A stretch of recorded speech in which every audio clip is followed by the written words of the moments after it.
Hello children, how are you all? So today 5th class children, I'll teach science lesson number 1 from term 3. So today we'll learn a lesson in science. So the lesson name is Force, Energy and Simple Machines. Right children? The name of the lesson is Force, Energy and Simple Machines. So turn to page number 115 from your term book. Let's start the lesson. So think about it. Be smart. Gautam's car would not start on a cold winter morning. His children Sita and Rohan pushed the car from behind and it started with a jerk. What type of force and energy did Sita and Rohan use? What type of energy did their father Gautam use? So here, before starting the lesson, they give a small story. What is that story? So a man named Gautam, he has a car. So one cold winter morning, in a winter season, one morning his car was not starting. So what happened? He called up his children and he told him to push the car from behind. Car start అవ్వట్లేదు గౌతమ్ అన్న అతనికి.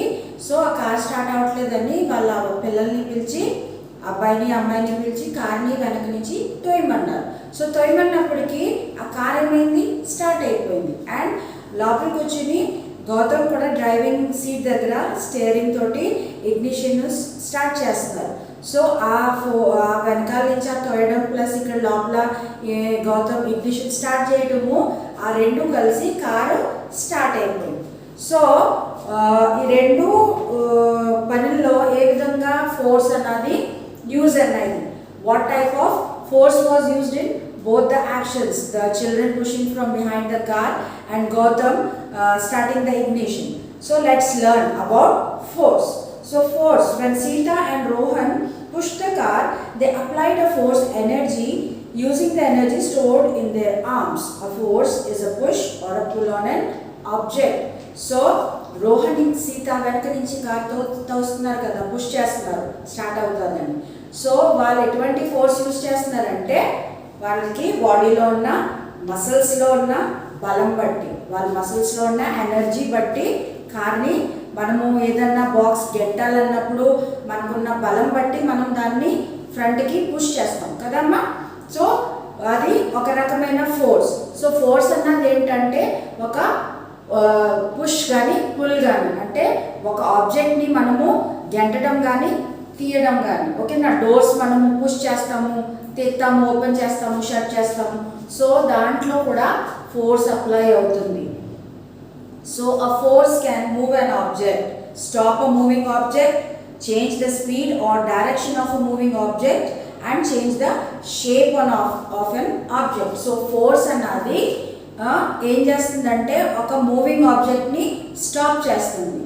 Okay, moving ఆబ్జెక్ట్ని stop చేస్తుందంటే for example ఇప్పుడు cricket ఆడినప్పుడు కానీ ఏదైనా ball game ఆడినప్పుడు మనం బాల్ ఇంకొకరి వైపు త్రో చేస్తున్నాం కదా. సో ఆ త్రో చేసినప్పుడు మనం ఏం యూజ్ చేస్తున్నాము? మన ఫోర్స్ యూజ్ చేస్తున్నాం. ఆ ఫోర్స్ ఎలా యూజ్ చేస్తున్నాం అంటే మన బాడీలో ఉన్న ఎనర్జీ బట్టి, మనం బలం బట్టి మనం బాల్ని త్రో చేస్తున్నాం. సో ఇంకోవైపు ఇంకొకరు నుంచున్నప్పుడు ఆ బాల్ని ఏం చేస్తున్నారు? క్యాచ్ చేస్తున్నారు కదా. సో ఆ బాల్ క్యాచ్ చేస్తాం కూడా ఫోర్స్ కావాలి, ఎందుకైతే అది స్పీడ్గా వస్తుంది కదమ్మా బాల్. సో ఆ బాల్ పట్టుకుంటాం కూడా ఫోర్స్ అన్నది యూజ్ అవుతుంది. సో ఆ బాల్ స్టాప్ అవుతుంది అక్కడ కదా. సో ఆ బాల్ స్టాప్ చేస్తా కూడా అక్కడ ఫోర్స్ యూజ్ చేయండి. ఓకే, బాల్ త్రో చేస్తాకి ఫోర్స్ యూజ్ అవుతుంది, బాల్ స్టాప్ చేస్తా కూడా యూజ్ అవుతుంది force. Okay, then in cricket చూసుకోండి. క్రికెట్లో బౌల్ చేసినప్పుడు బ్యాటింగ్ చేసి అతను ఏం చేస్తాడు? బ్యాట్ తోటి బాల్ని కొడతాడు కదా. బౌలర్ ఎదురుకుంటు నుంచి బాల్ వేస్తాడు, బట్ బ్యాటింగ్ చేసినప్పుడు బ్యాట్తో కొట్టినప్పుడు ఆ బౌల్ ఏమవుతుంది? ఆపోజిట్ డైరెక్షన్లో వెళ్తుంది. సో ఈ ఫోర్స్ వల్ల ఏమవుతుందంటే డైరెక్షన్ కూడా మారుతుంది. ఓకేనా, ఇప్పుడు బౌలర్ అన్నది ఎదురు నుంచి బౌల్ వేస్తున్నాడు, బట్ బ్యాటింగ్ చేసినప్పుడు ఫోర్స్తో కొట్టినప్పుడు ఆ బాల్ ఎటు కొట్టాలన్నా అటు వెళ్తుంది. సో దాన్ని బట్టి ఫోర్స్ ఏం చేస్తుందంటే ఆ మూవింగ్ ఆబ్జెక్ట్ డైరెక్షన్ కూడా మారుతుంది. ఇప్పుడు ఇంకొక ఎగ్జాంపుల్ ఏంటంటే ఫోర్స్ షేప్ కూడా మారగలదు. ఇప్పుడు ఒక బాక్స్ కానీ, ప్లాస్టిక్ బాక్స్ కానీ, లేకపోతే ఏదన్నా ఒక రేక్ బాక్స్ చూడండి. రేక్ బాక్స్ని గట్టిగా బాధేస్తే ఏమవుతుంది, దాని షేప్ మారిపోతుంది కదా, సొట్టాడిపోతుంది కదా, అవునా లేదా? సో ఫోర్స్ అన్నది ఏం చేస్తుందంటే మూవ్ అన్ ఆబ్జెక్ట్, ఒక ఆబ్జెక్ట్ని మూవ్ చేస్తాకి హెల్ప్ అవుతుంది, మూవింగ్ ఆబ్జెక్ట్ని స్టాప్ చేస్తాకి హెల్ప్ అవుతుంది, డైరెక్షన్ మారుతుంది ఫోర్స్ తోటి, దాని షేప్ కూడా మారుతుంది. ఓకేనా? So four types. A force can move an object, stop a moving object, change the speed or direction of a moving object, and change the shape of an object. Right, children? So we apply force to throw a ball, stop a moving ball, and move a box from one place to another. All these actions require us to be in contact or touch with the object. Can we move an object without touching it? Let's explore. So there are two types of forces, contact forces and field forces. So force ఒక బాల్ని throw చేస్తాకి use అవుతుంది, దాన్ని move చేస్తాకి, ఒక moving బాల్ని stop చేస్తాకి use అవుతుంది, ఒక బాక్స్ని, ఒక బరువైన బాక్స్ని మనము అలాగ నెట్టుకుంటా తీసుకెళ్ళొచ్చు కదా, దాంట్లో ఫోర్స్ కొంచెం ఎక్కువ యూజ్ అవుతుంది, ఎనర్జీ కొంచెం ఎక్కువ యూజ్ అవుతుంది. ఓకేనా? సో ఇప్పుడు ఈ ఫోర్స్ అన్నది మనము ఒక ఆబ్జెక్ట్ని టచ్ చేయకుండానే అప్లై చేయొచ్చా, లేకపోతే టచ్ చేసి అప్లై చేయొచ్చా అన్నది మనము ఇంకా ఫర్దర్ లెసన్లో తెలుసుకుందాం. సో ఫోర్సెస్ అన్నవి టూ టైప్స్. ఎన్ని టైప్స్ అమ్మా? How many types? Two types, contact forces and field forces. So contact forces అంటే మనము ఏ ఆబ్జెక్ట్ అయినా పట్టుకున్నాలా నెట్టడం, కానీ మనం ఆ ఆబ్జెక్ట్తో కాంటాక్ట్లోనే పట్టుకుని చేయడం, ఫోర్స్ అప్లై చేయడం, అండ్ వితౌట్ టచ్ చేసి ఫోర్స్ అప్లై చేయడం కూడా ఉంటుంది. ఓకేనా? So contact forces happen when objects touch each other. For example, contact forces happen when a person kicks a ball, pushes a trolley and lifts a bucket. Types of contact forces include frictional forces, muscular forces and elastic forces.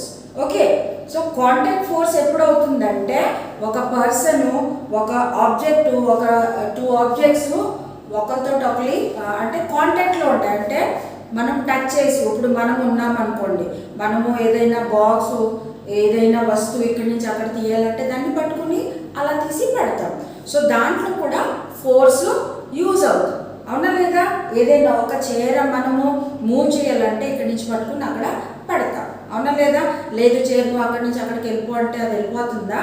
లేదు కదా. We have to apply our force. Okay children? So దీనికి examples ఏంటంటే, ఒక person ball kick చేస్తారు. So ball kick చేసినప్పుడు ఆ ball ఏమవుతుంది, దూరంగా వెళ్తుంది కదా. అండ్ బకెట్ లిఫ్ట్ చేయడానికి కూడా మనకి ఫోర్స్ అప్లై అవుతుంది, లేకపోతే ఒక ట్రాలీ పుష్ చేయడం. ఓకేనా? సో టైప్స్ ఆఫ్ కాంటాక్ట్ ఫోర్సెస్లో కూడా మూడు రకాలు ఉన్నాయి. ఏంటవి? Frictional force, muscular force and elastic force. ఏంటమ్మా? 3 types of contact forces: frictional force, muscular force and elastic force. Right children? So turn the page in your term book. Turn the page over. So first we will learn about frictional force. So frictional force or friction is a force that acts between two objects that are in contact with each other. It slows down or stops the movement between two surfaces that are touching each other. Rough surfaces cause more friction than the smooth ones. Okay, so frictional force or friction అన్నది ఏంటంటే, ఒక వస్తువు మధ్య నుండి friction అది. ఓకేనా? So ఇప్పుడు for example అనుకోండి అమ్మా, ఒక చైర్ ఉన్నది అనుకోండి. ఓకే, సో చైర్ని మనము అలా లేకుండా ఇలా ఈడ్చుకుంటా తీసుకున్నప్పుడు ఎంత సౌండ్ వస్తుంది? సో దాన్ని మనము ఫ్రిక్షన్ అంటాం. ఆ సౌండ్ కాదు, బట్ నేలకి ఆ చైర్కి మధ్యన ఉన్న ఫోర్స్ని ఫ్రిక్షన్ అంటాం. సో ఆ ఫ్రిక్షన్ ఏం చేస్తుందంటే ఆ చైర్ని మూవ్ అవ్వకుండా స్టాప్ చేస్తుంది. ఓకే, ఇప్పుడు ఒక రఫ్గా ఉండే సర్ఫేస్ని మనం నేల మీద అలా రాసుకుంటా తీసుకెళ్తే అది ఎలాగవుతుంది? చాలా గరుకుగా ఉంటుంది, స్మూత్గా వెళ్ళదు కదా. అదే ఏదైనా స్మూత్గా టైల్స్ మీద మనము స్లిప్పర్స్ వేసుకుని జారామనుకోండి, ఎలా స్మూత్గా జారుకుంటూ వెళ్ళిపోవటము. సో ఫ్రిక్షన్ అన్నది స్మూత్ సర్ఫేసెస్ మీద చాలా తక్కువ ఉంటుంది అండ్ రఫ్ సర్ఫేసెస్ మీద ఎక్కువ ఉంటుంది. సో ఫ్రిక్షన్ అన్నది ఏంటంటే అది ఒక ఇన్విజిబుల్ ఫోర్స్ లాంటిది, అది మనకి కంటికి కనిపించదు. బట్ అది ఏం చేస్తుందంటే రెండు సర్ఫేసెస్ మధ్యన అంటే నేలకి చైర్కి మధ్యన కానీ నేలకి కానీ ఒక బాక్స్ మధ్య నుండే ఇన్విజిబుల్ ఫోర్స్ లాంటిది.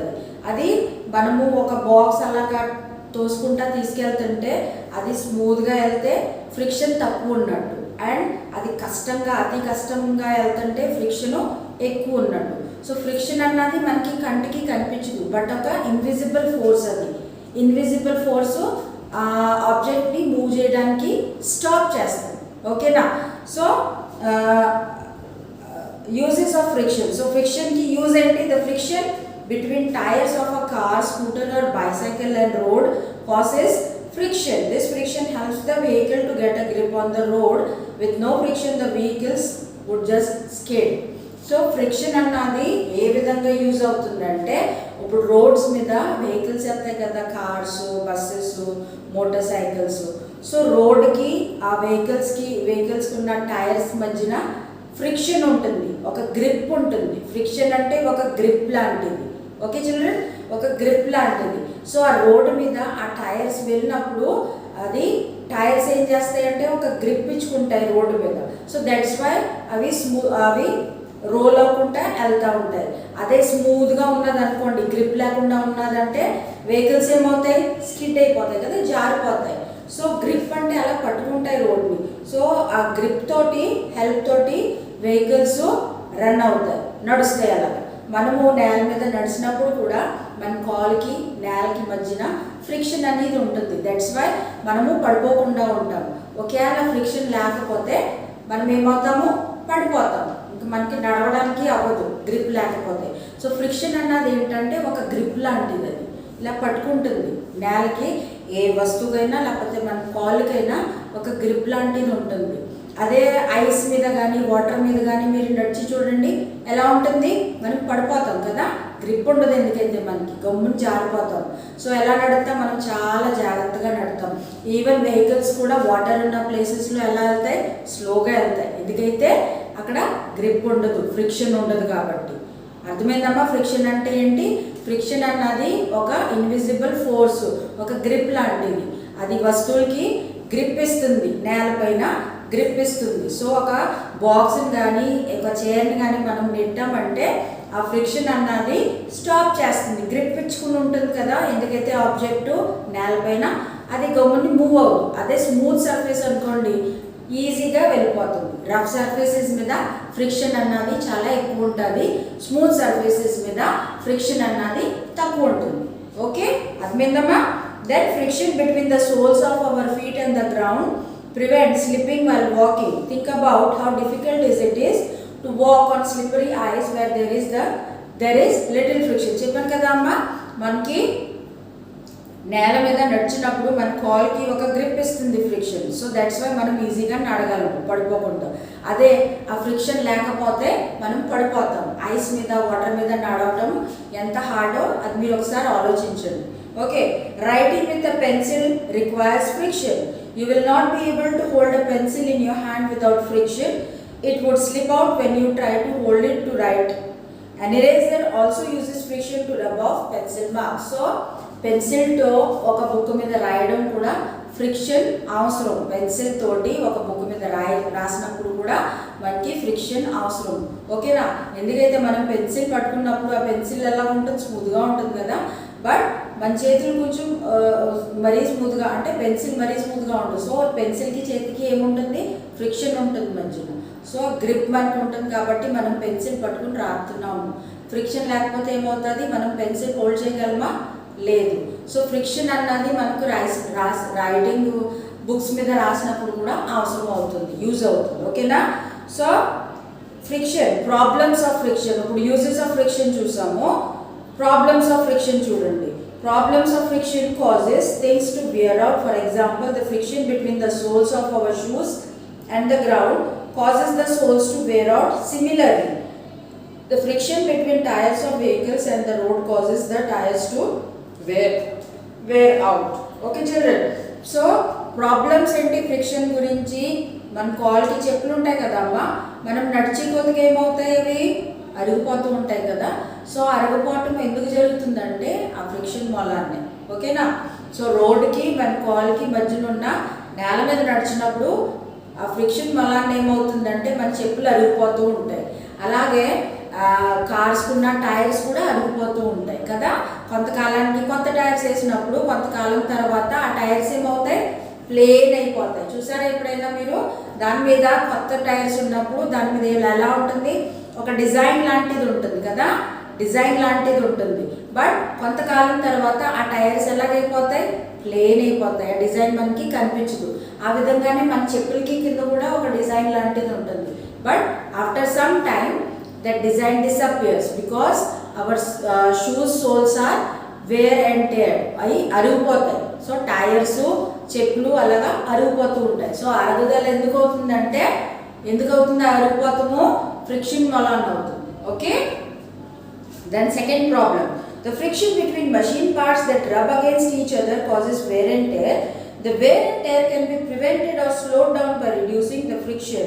This can be done by applying lubricants such as grease or moving surfaces. So మషీన్స్లో కూడా పెద్ద పెద్ద మషీన్స్లో కూడా లోపల పార్ట్స్ ఉంటాయి.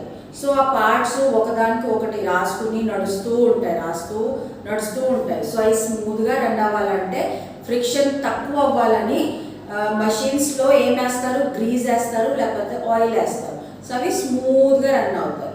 ఫ్రిక్షన్ అవి గ్రీజ్ కానీ లూబ్రికెంట్స్ వేయాలి. లూబ్రికెంట్స్ అంటే గ్రీజ్, ఆయిల్ అలాంటిది. ఓకేనా. సో ఈ వేయకుండా మషీన్స్ రన్ చేసామంటే ఏమొస్తుంది, చాలా గట్టిగా సౌండ్ వచ్చేస్తుంది. ఎందుకైతే ఒక మషీన్ పార్ట్కి ఇంకో మషీన్ పార్ట్కి మధ్యన ఏమవుతుంది, ఫ్రిక్షన్ ఉంటుంది. నేను చెప్పాను కదా, రఫ్ పార్ట్స్ మధ్యన ఏమవుతుంది, ఫ్రిక్షన్ ఎక్కువ ఉంటుంది. స్మూత్ పార్ట్స్ మధ్యన ఫ్రిక్షన్ అన్నది చాలా తక్కువ ఉంటుంది. సో మషీన్స్లో అన్ని రఫ్ పార్ట్సే ఉంటాయి. సో అవి ఫ్రిక్షన్ తక్కువ అవ్వాలి, గమ్మున అరగకూడదు, గమ్మున పాడవకూడదు మషిన్ పార్ట్స్ అని ఏం చేస్తారంటే లోపల గ్రీజ్ వేస్తారు, లూబ్రికెంట్స్ వేస్తారు. అప్పుడు ఏమవుతుందంటే అవి స్మూత్గా రన్ అవుతాయి. ఓకేనా. సో ఒకదానికి ఒకటి రాసుకోకుండా ఉంటాయి. ఆ మధ్యన గ్రీజ్ కానీ ఆయిల్ కానీ ఉండటం వల్ల ఏమవుతుంది, ఆ మషిన్ పార్ట్స్ గమ్మున పాడవకుండా ఉంటాయి. ఇప్పుడు మన స్వింగ్ మషిన్, కొంతమంది ఇంట్లో స్వింగ్ మషిన్ ఉంటుంది. సో ఆ స్వింగ్ మషిన్ స్మూత్గా రన్ అవ్వాలంటే ఏం చేస్తుంది మమ్మీ, దాంట్లో ఆయిల్ వేస్తుంది కదా, అవునా లేదా. కత్తిరి ఉన్నది, కత్తిరి కొంచెము రస్ట్ తుప్పు పట్టేసి ఉన్నప్పుడు ఏం చేస్తాం మనము, దానికి ఆయిల్ వేస్తాం, అది స్మూత్గా రన్ అవుతుంది. సో ఫ్రిక్షన్ తగ్గిస్తాకి ఏం చేస్తామంటే మషిన్స్లో గ్రీజ్ కానీ ఆయిల్ కానీ వాడతాం, లూబ్రికెంట్స్ వాడతాం. సో ఈ లూబ్రికెంట్స్ ఏంటి, గ్రీజ్, ఆయిల్ లాంటి స్మూత్గా రన్ అవ్వడానికి machines. Okay children, whenever you want to move an object, friction can make the job more difficult. Excess friction can make it difficult to slide a box across the floor, ride a bicycle or walk through deep snow. So friction ఏం చేస్తుందంటే మనకి ఒక ఆబ్జెక్ట్ని move చేసినప్పుడు friction ఎక్కువ ఉంటే ఆ object ఈజీగా move అవ్వదు. ఓకేనా. సో ఫ్రిక్షన్ అన్నది మనల్ని ఆ ఆబ్జెక్ట్ని మూవ్ చేసినప్పుడు కొంచెం డిఫికల్ట్ చేస్తుంది, వెళ్ళడానికి కొంచెము ఈజీగా వెళ్ళదు ఫ్రిక్షన్ ఎక్కువ ఉన్నప్పుడు. సో మనము బైసైకిల్ కూడా రోడ్డు మీద ఎక్కువ, రోడ్డు స్మూత్గా ఉన్నప్పుడు బైసైకిల్ స్మూత్గా వెళ్ళిపోతుంది, అవునా లేదా. చూసారా ఎప్పుడైనా గమనించారా. అదే రోడ్డు కొంచెం ఎగుడు దిగుడుగా కతుకులు ఎక్కువ ఉన్నప్పుడు ఏమవుతుంది, మనకు కొంచెం ప్రాబ్లం అవుతుంది, కొంచెం ఫోర్స్, కొంచెం బలం ఎక్కువ వాడతాం మనం, అవునా లేదా. స్నో మీద కూడా మనము స్మూత్గా ఉన్న ప్లేసెస్ కాదు, స్నో మీద కూడా మనము ఈజీగా నడలేము, ఎందుకైతే అక్కడ కూడా ఫ్రిక్షన్ అన్నది ఎక్కువ ఉంటుంది. అర్థమైందమ్మా. ఫ్రిక్షన్ అన్నది ఏంటి, ఫ్రిక్షన్ అన్నది ఒక ఇన్విజిబుల్ ఫోర్సు. అది ఏం చేస్తుందంటే మనము నేల మీద నడిచినప్పుడు కానీ ఒక బాక్స్ని నేల మీద తోయినప్పుడు కానీ అదేం చేస్తుంది, ఫ్రిక్షన్ అన్నది స్టాప్ చేస్తుంది. నేల కనుక రఫ్గా ఉంటే ఫ్రిక్షన్ ఎక్కువ ఉంటుంది, నేల స్మూత్గా ఉంటే ఫ్రిక్షన్ అన్నది కొంచెం తక్కువ ఉంటుంది. Okay. So friction between moving machine parts generates heat. This heat can damage the machine. So machine పార్ట్స్లో లోపల ఫ్రిక్షన్ కనుక ఎక్కువ ఉంటే ఏమవుతుంది, హీట్ ప్రొడ్యూస్ అయిపోతుంది. సో ఈ హీట్ వలన ఏమవుతుందంటే ఈ మషిన్స్ పాడైపోయే ఛాన్సెస్ ఉన్నాయి. సో ఈ హీట్ జనరేట్ అవ్వకుండా మనం ఏం చేస్తామంటే మషిన్స్లో lubricants చేస్తాం. Right children? Then the next topic is muscular force. So contact ఫోర్సెస్లో ఫస్ట్ ఏంటి ఫ్రిక్షనల్ ఫోర్స్ అయింది, ఇప్పుడు ఏంటి muscular force. So muscular force happens when we push or pull something using our muscles. Opening the door, kicking a football, picking an apple, pushing a box on floor and lifting a weight are examples of muscular force. So muscular force అన్నది ఏంటంటే మనము మన మసిల్స్లో ఉన్న బలంని use చేసే ఫోర్స్ని muscular force అంటాం. అంటే ఒక బాల్ని కిక్ చేయడం కానీ, ఒక బాక్స్ని నెట్టడం కానీ, తలుపు తీయడం కానీ, తలుపు క్లోజ్ చేయడం కానీ, ఒక బకెట్ ఎత్తడం కానీ, అలాంటివన్నీ ఏంటివి మస్క్యులర్ ఫోర్స్ యూజ్ చేసే పనులు. ఓకేనా? సో ఇవన్నీ పనులు చేయాలంటే మనకి ఏం కావాలి, మస్క్యులర్ ఫోర్స్ అన్నది కావాలి. Okay, then elastic force. So when a stretched rubber band is released, it snaps back to its original shape. Why does it happen? When the rubber band is stretched, it resists the change in its shape. The rubber band exerts a force in the opposite direction called elastic force. The elastic force causes the rubber band to return to its original shape. Once the external force is removed, a bowstring, a rubber band, a spring and a bungee jumping cord are examples of elastic jobs. They exert elastic force when an external force tries to change their shape or size. So third one ఏంటి, elastic force. ఇప్పుడు for example మీరు ఒక rubber band తీసుకోండి. Okay, so ఆ rubber band చూడడానికి చిన్నదే అవుతుంది, కానీ అది గట్టిగా స్ట్రెచ్ చేసినప్పుడు ఏమవుతుంది, కొంచెం పెద్దగా అవుతుంది. మళ్ళీ దాన్ని వదిలేసినప్పుడు ఏమవుతుంది, అది దాని న్యాచురల్ ఫామ్కి, దాని న్యాచురల్ సైజ్కి, ముందైతే ఎలా ఉన్నది ఆ సైజ్కి వచ్చేస్తుంది. సో దీంట్లో ఏమవుతుందంటే దీన్ని ఎలాస్టిక్ ఫోర్స్ అంటారు. సో ఎలాస్టిక్ ఫోర్స్ అన్నది ఏమవుతుందంటే రబ్బర్ బ్యాండ్ ఏం చేస్తుందంటే ఆపోజిట్ ఎగ్జర్ట్స్ ఆ force in the opposite direction. So ఇక్కడ ఎలాస్టిక్ ఫోర్స్ అన్నది యూజ్ అవుతుంది. సో రబ్బర్ బ్యాండ్లో ఒక ఫోర్స్ ఉంటుంది, దాన్ని ఏమంటారమ్మా, ఎలాస్టిక్ ఫోర్స్. సో దాన్ని ఎలాస్టిక్ ఫోర్స్ అంటారు. సో ఆ ఎలాస్టిక్ ఫోర్స్ వల్ల ఆ రబ్బర్ బ్యాండ్ ఏమవుతుంది, స్ట్రెచ్ అవుతుంది. సో ఆ స్ట్రెచ్ అయిన తర్వాత దాన్ని వదిలేసిన తర్వాత అది దాని న్యాచురల్ ఫామ్కి వచ్చేస్తుంది. సో అలాగే ఒక బో అండ్ యారోలో కూడా మనము ఇలాగా బాణం ఉంటుంది కదా, బో అండ్ యారో. సో దాంట్లో కూడా ఇలా పెట్టి కొట్టినప్పుడు ఈ వెనకది ఏమవుతుంది, మళ్ళీ నార్మల్ సైజ్కి వచ్చేస్తుంది. ఓకేనా? సో ఇది elastic force. So contact forces 3 types: frictional force, muscular force and elastic force. Okay children, so I hope you understood this lesson, this topics till now which I taught you in this class. Go through this lesson once again. Okay children, and read the textbook. Take care. Thank you.